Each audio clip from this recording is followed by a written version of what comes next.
Hello everyone, Assalamu alaikum. Welcome to my today's lecture on post modifier. First, we will see our today's content. Today, we are going to discuss on infinitive phrase, participle phrase, prepositional phrase, adjective phrase, adverb phrase, and apposition. Post modifier হিসেবে যে টার্মগুলো basically পরীক্ষায় এসে থাকে তার মধ্যে সবথেকে important হলো ফ্রেজগুলো।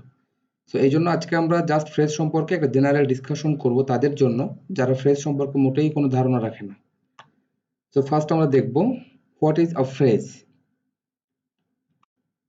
এখানে চমৎকার একটা ডেফিনেশন দেওয়া আছে অক্সফোর্ড ডিকশনারি থেকে, তোমরা একটু দেখে নাও। A small group of words usually word without a finite verb that together have a particular meaning and that typically form part of a sentence, যেমন the green car and on Friday morning are phrases. So এটা একটা English একটা definition. যদি আমরা এটাকে একটু ছোট করি বা যদি তোমরা এটাকে একটু ভেঙে ভেঙে তোমাদেরকে বলি তাহলে দেখো আমরা তিনটে বিষয় এখানে important. Number 1, a group of words without finite verb together have a particular meaning as a single part of speech and form part of a sentence.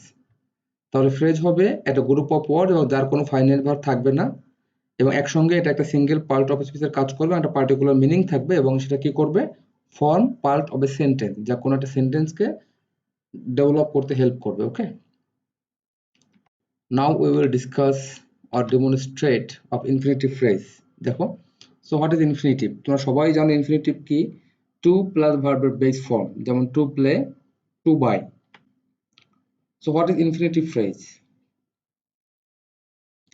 এটা ভেরি সিম্পল। ইনফিনিটিভের সঙ্গে একটা কমপ্লিমেন্ট অ্যাড করলে ইনফিনিটিভ ফ্রেজ হয়ে যাবে। যেমন to play cricket, two by A shirt, এগুলো infinitive phrase. কি হিসেবে ইনফিনিটিভ গুলো ব্যবহার হয় একটা সেন্টেন্সে? দেখো, infinitive can be used in a sentence as a noun, as an adjective and as an adverb. এই তিনটে বেসিক ইনফিনিটিভের প্রাইমারি ফাংশন কোন একটা সেন্টেন্সের মধ্যে। ওকে, এখন আমরা দেখি এটার একটা এক্সাম্পল গুলো আমরা খেয়াল করব। Demonstration of infinitive phrase. Example গুলো তোমাদেরকে ইনফিনিটিভ ফ্রেজটা বোঝার জন্য যথেষ্ট সহযোগিতা করবে। দেখো তোমরা, first example, he wants to buy a new car. আমরা একটু আলাদা করে দেই আমাদের ফ্রেজ অংশটা, to buy a new car. তাহলে এই to buy a new car কাকে মডিফাই করছে? কোশ্চেন করো তোমরা ভার্ব ওয়ান্টস কে। What does he want? সে কি চায়? To buy a new car. So ভার্বের কাছে কি বা কাকে দ্বারা প্রশ্ন করলে আমরা কি পাই? অবজেক্ট পাই। আর অবজেক্ট হিসেবে কি বসে? নাউন বসে। তাহলে এই সেন্টেন্সে ইনফিনিটিভ ফ্রেজটা কি হিসেবে ইউজ হয়েছে? নাউন হিসেবে। Next, his plan to visit USA failed for COVID-19. To visit USA এটা হলো ইনফিনিটিভ ফ্রেজ। হিজ প্ল্যান, তার পরিকল্পনা। কিসের পরিকল্পনা? To visit USA. ইউএসএ ভিজিটের পরিকল্পনা ফেইলড হয়েছিল কোভিড-19 এর কারণে।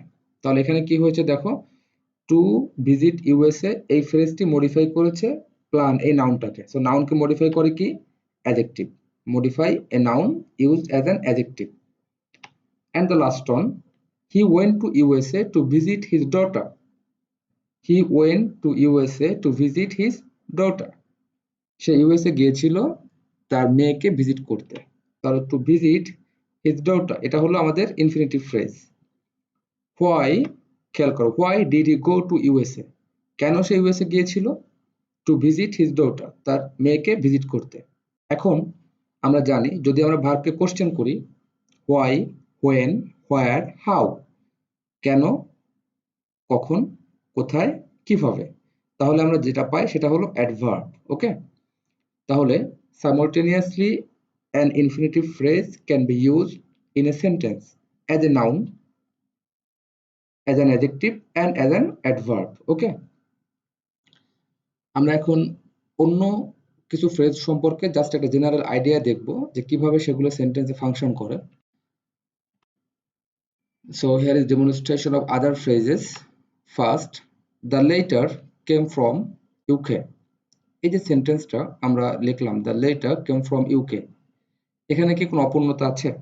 কোনো অপূর্ণতা কিন্তু নেই। কিন্তু তোমরা মনে করে দেখো, আমরা আমাদের মডিফায়ারের সংজ্ঞায় কি বলেছিলাম? ওখানে বলা হয়েছিল যে মডিফায়ার কি করে? Add some extra information. তাহলে আমরা এখানে এই যে নাউন লেটার, এটাকে আমরা একটু মডিফাই করব কি দিয়ে, একটা ফ্রেজ দিয়ে। ফ্রেজটা কি, written by my aunt so came from UK. এখানে আমরা লেটার সম্পর্কে একটা অতিরিক্ত ইনফরমেশন কিন্তু পেলাম।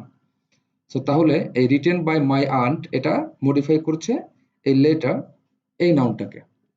দেন students should read newspaper regularly.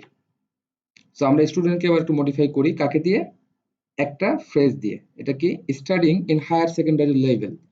তো যে সমস্ত ছাত্রছাত্রীরা হায়ার সেকেন্ডারি পর্যায়ে পড়াশোনা করে, শুড রিড নিউজ পেপার, তাদের উচিত নিউজ পেপার পড়া রেগুলারলি, প্রতিনিয়ত। তাহলে এই ফ্রেজটা মডিফাই করছে এই নাউনটাকে।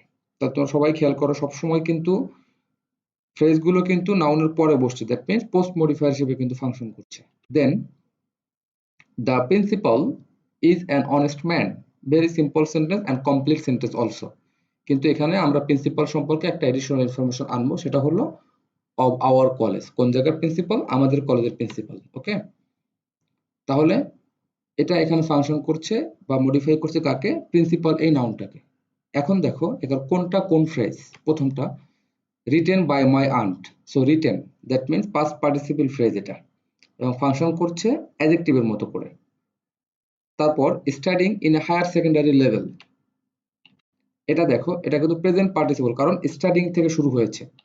তাহলে এটা ফাংশন করছে কি হিসেবে, অ্যাডজেক্টিভ হিসেবে। পরেরটা অফ আওয়ার কলেজ, প্রিপজিশন দিয়ে শুরু, দ্যাট মিনস প্রিপজিশনাল ফ্রেজ, এবং এটা ফাংশন করছে কি হিসেবে, এটাও কিন্তু অ্যাডজেক্টিভের কাজ করছে, কারণ প্রত্যেকটা ফ্রেজই নাউনকে মডিফাই করছে। ওকে, সো আমরা জানি নাউনকে মডিফাই করে কি, অলওয়েজ কিন্তু অ্যাডজেক্টিভ ফ্রেজ নাউনকে মডিফাই করে। তার সাইমultaneously প্রত্যেকটা ফ্রেজ কিন্তু একদিক থেকে যেমন পাস্ট পার্টিসিপল ফ্রেজ বা প্রেজেন্ট পার্টিসিপল ফ্রেজ বা প্রিপজিশনাল ফ্রেজ, আবার এগুলোই কিন্তু অ্যাডজেক্টিভ ফ্রেজ। ওকে, ঠিক আগে যেমন দেখেছিলাম আমরা যে টু ভিজিট হিজ ডটার, এখানে কিন্তু এই ফ্রেজটা যেমন ছিল ইনফিনিটিভ ফ্রেজ, ঠিক তেমনি আবার অ্যাডভার্বিয়াল ফ্রেজ কিন্তু বটে। ওকে, এরপর আমরা দেখব the most important part of this class, that mean apposition. Apposition সম্পর্কে আমি একটু বলি। যদি তোমরা অ্যাপোজিশনের ফাংশনটা ভালো করে বুঝতে পারো, তাহলে তোমাদের ফ্রি হ্যান্ড রাইটিংটা অনেক স্মুথ হবে ইনশাআল্লাহ।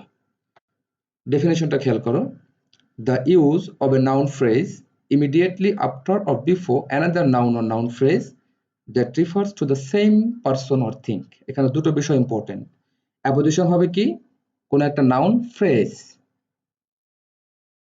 একটা নাউন ফ্রেজ হবে অ্যাপোজিশন, আর এটা বসবে কোথায়, অন্য কোনো একটা নাউন বা নাউন ফ্রেজের পরে, এবং কি করবে, এটা রেফার করবে ওই সেম পারসন, মানে যার পরে বসবে তাকেই কিন্তু রেফার করবে। এক্সাম্পল দেখো তোমরা, ঢাকা ইজ এ বাসলিং সিটি।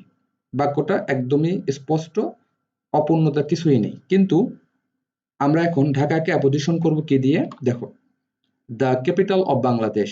তাহলে দ্য ক্যাপিটাল অফ বাংলাদেশ এবং ঢাকা দুটো কিন্তু same. Okay, is a বাসলিং city.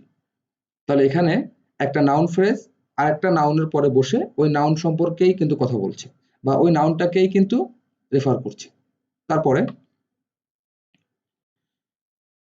Last week I visited Cox's Bazar, very simple sentence এবং কিন্তু পূর্ণ একটা বাক্য। কিন্তু এখানে কক্সবাজার সম্পর্কে আমরা অ্যাডিশনাল একটা ইনফরমেশন আনবো, সেটা হলো the longest sea beach in the world. Cox's Bazar হলো এই পৃথিবীর সব থেকে বড় বা দীর্ঘতম সমুদ্র বীচ।